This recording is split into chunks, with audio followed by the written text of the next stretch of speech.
तो कैसे दोस्तों, उम्मीद करता हूँ कि आप लोग अच्छे होंगे और अपना ख्याल आप लोग अच्छे से रख रहे होगे। दोस्तों, अगर कर्ज मुक्ति आप चाहते हैं तो इसके लिए आपको क्या करना चाहिए और वास्तु या एस्ट्रो में इसको लेकर के क्या कुछ आपको कहा गया है, ये मैं आपको आज इस वीडियो में बताऊंगा।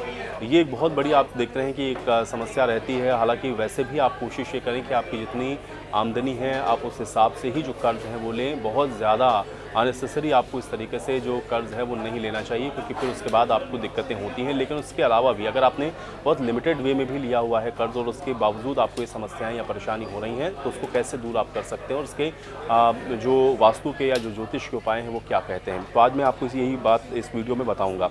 तो वास्तु शास्त्र के अनुसार सबसे पहले जो अहम बात है वो कर्ज से संबंधित ये बताई गई है कि जो दिशाएं हैं उनका ध्यान आप बहुत तरीके से रखें, और ख़ासतौर से जब भी कर्ज लिया हुआ पैसा आप ला रहे हैं तो आप उसको कहाँ पर खर्च कर रहे हैं वास्तु के हिसाब से, ये भी बहुत महत्वपूर्ण माना गया है। मसलन अगर आपने उसको अपने किसी भौतिक संसाधनों की पूर्ति के लिए अगर आपने उसको खर्च किया है तो फिर आपको ये ध्यान रखना है कि वो जो पैसा है वो आपका सही वे में खर्च हुआ हो, यानी कि सही पर्पज़ में आपने लगाया हो। क्योंकि गलत पर्पज़ में अगर आपने उस पैसे को कर्ज लेकर के लगाया है तो ये एक बड़ा वास्तु दोष का कारण बनता है, और उसकी वजह से आपको आगे आने वाला जो भविष्य है उसमें भी बहुत तरह की समस्याओं का सामना करना पड़ता है।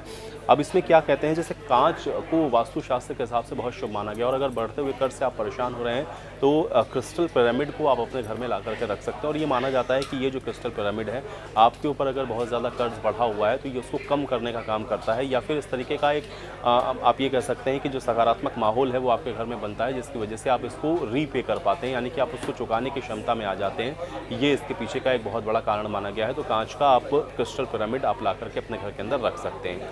दूसरा उपाय कहता है कि दर्पण का इस्तेमाल आप कर सकते हैं। दर्पण आप लगाएं, लेकिन आपको इसको लगाना है बिल्कुल मेन एंट्रेंस, जहाँ पर आपका घर से आपके मेन जो आपका लिविंग एरिया है जहाँ पर आप एंटर करते हैं बिल्कुल ठीक सामने आप लगाएं, क्योंकि जैसे ही आप उसके अंदर प्रवेश करेंगे तो आपका रिफ्लेक्शन दिखना चाहिए। और दूसरा ये जो पॉजिटिव एनर्जी है उसको ये जस्ट डबल करने का काम करता है। इसके पीछे का एक कारण ये भी बताया गया है।